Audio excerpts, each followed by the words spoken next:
তাই বলবো সকল ভোটারকে ভোট কেন্দ্রে যেতে এবং নিজ নিজ ভোট প্রয়োগ করতে।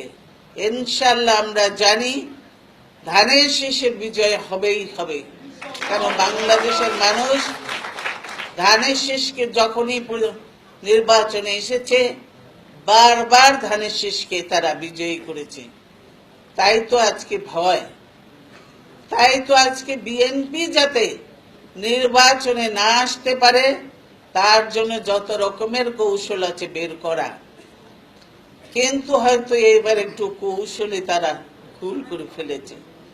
এইবার মার্কাও দিয়েছে, বিএনপি নির্বাচনে আসবে এটা তাদের চিন্তার মধ্যে ছিল না, কিন্তু বিএনপি নির্বাচনে এসে প্রমাণ করে দিয়েছে বিএনপি নির্বাচনে দল, বিএনপি নির্বাচন করতে চায় এবং নিরপেক্ষ সুষ্ঠু অবাধ নির্বাচনে বিশ্বাস করে, সকলের অংশগ্রহণে নির্বাচনে বিশ্বাস করে, একদলীয় নির্বাচন নয় বা ওই ব্যালট বাক্স ভর্তি করে নিজে বিজয়ী করে আনন্দ পাওয়ার নির্বাচনে বিশ্বাস করে না।